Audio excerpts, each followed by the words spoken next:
Sir, question 281.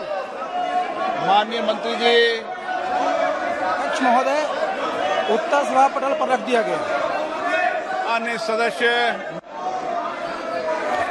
Sir, first of all, I'd like to start my question by saying that in the answer it has been mentioned that in principle approval for 100% disinvestment of RINL along with its subsidiaries has been agreed, sir.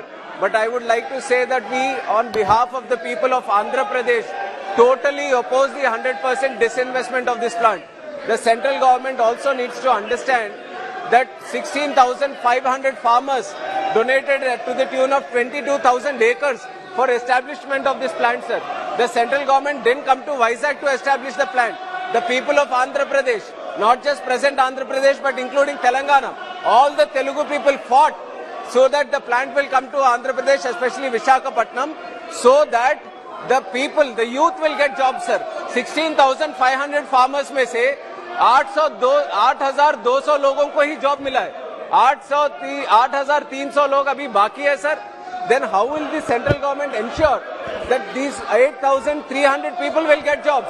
Even the new notifications are not releasing right now because of the disinvestment, and also no promotions are being given. So what is the central government, how will the central government ensure that the people who have donated land are going to get jobs in the future, sir? So this is not acceptable at all.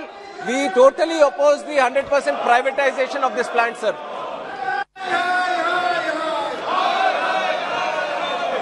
माननीय अध्यक्ष महोदय, ये सरकार का जो निर्णय है ये बहुत ही उचित निर्णय है, और जैसा बता रहे थे वो कि 16,000 से अधिक जो किसान हैं उनकी जमीन ली गई थी और उसमें सहमति बनी थी कि 5,000 लोगों को नौकरी दी जाएगी, और आज की तारीख में जैसा वो खुद बता रहे हैं 8,000 से ज्यादा लोग जो डिस्प्लेस्ड हुए हैं उनको नौकरी दी जा चुकी है।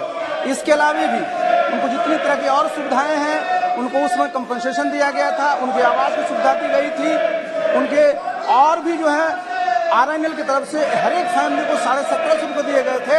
इसलिए जितनी भी सुविधाएं थी वो दी गई है, और ये प्लान कैसे आगे और अच्छा से काम करे, कैसे इसमें कैपिटल और लगे, कैसे इसकी एफिशिएंसी बढ़े, कैसे ये मॉडर्नाइज हो, इसके लिए जरूरी है कि इसका डिसइन्वेस्टमेंट का जो निर्णय लिया गया है वो उचित है। और साथ ही मैं भी बताना चाहता हूं कि 1999 से 2002-03 में जितने भी हमारे डिसइन्वेस्टमेंट के केसेज हुए थे उसमें 11 जो केसेज हैं, अभी आप 2019-20 का जो सर्वे देखें, इकोनॉमिक सर्वे, उसमें देखा गया है कि प्री जो हमारा डिसइन्वेस्टमेंट था और पोस्ट डिसइन्वेस्टमेंट था उसमें बहुत अच्छी जो है प्रगति हुई है।